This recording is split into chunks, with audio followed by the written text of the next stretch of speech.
Let's step inside the exciting world of John Xavier Portillo, the Bandidos' most dreaded legend and ultimate mystery. He cast a palpable shadow across the history of crime, radiating menace and cunning beyond comparison. Get ready for an exciting adventure as you go further and deeper into his perilous dominion, where peril lurks around every corner, and your adrenaline soars at the prospect of the unknown. What terrible things happened to him that made him the most dreaded member of the Bandidos? Let's check it out. Bandidos Outlaw Motorcycle Organization National Vice President John Xavier Portillo, who is 59 years old, was ordered by a federal judge to 2 straight life terms and 20 years in federal jail for racketeering and drug dealing. United States Attorney John F. Bash, Western District of Texas, Drug Enforcement Administration DEA Special Agent in Charge Will Gaspy, Houston Division, Federal Bureau of Investigation FBI Special Agent in Charge Christopher Combs, San Antonio Division, Texas Department of Public Safety Director Stephen McCraw, Austin Police Chief Brian Manley, San Antonio Police Chief William McManus, and Alacosta County Sheriff David A. Soward made the announcement today. In addition to the jail sentences, Senior U.S. District Judge David A. Ezra ordered that Portillo give the government his motorbike, 3 guns, and $17,827.20 that were found during a search of his home in 2016. What dark truths lurked under the intimidating mask of John Xavier Portillo?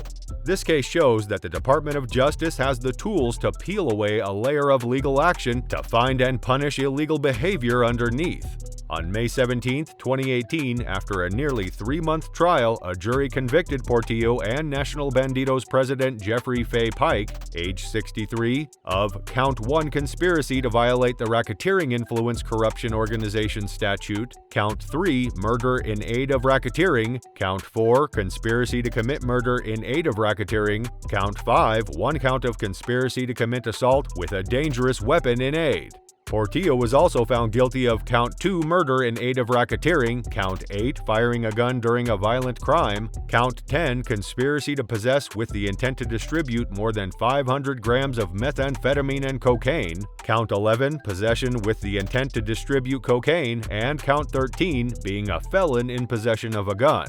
Jurors found Pike and Portillo guilty of conspiring to run a criminal organization through racketeering acts like telling, authorizing, approving, and letting members of the Bandidos kill, try to kill, rob, attack, intimidate, extort, and sell drugs.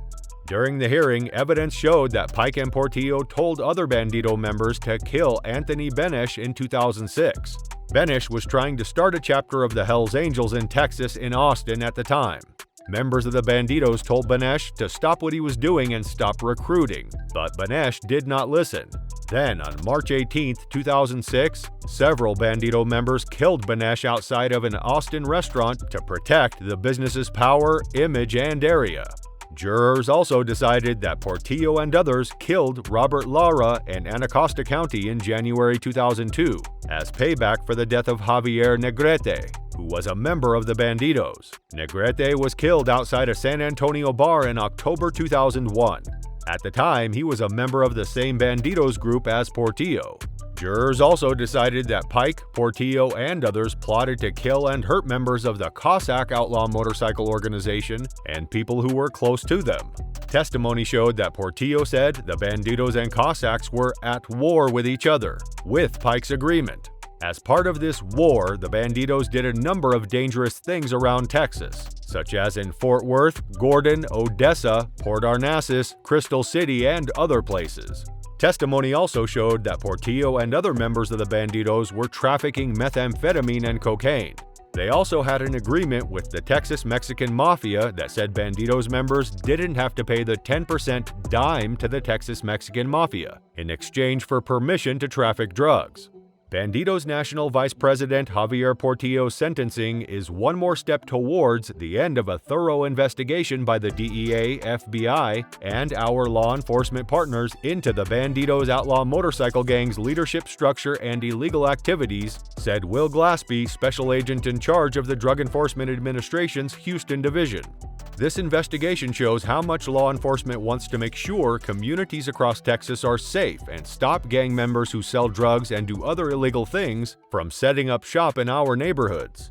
Christopher Combs, the FBI's special agent in charge, said, "Today's sentence is a result of the FBI's and all of our law enforcement partners' great work together. This attempt shows how serious we are about keeping our neighborhoods safe from gang bloodshed and illegal behavior. It also makes it clear that we won't stop looking for and prosecuting the leaders and members of these dangerous criminal organizations.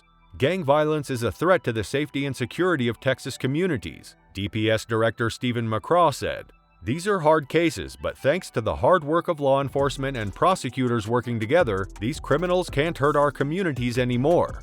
As the dust settles on the tumultuous story of John Xavier Portillo, his memory lives on as a chilling warning of how far people will go to gain power and fear. His time as the most feared Bandidos member is written into the books of crime history as a lesson. What are your views on him?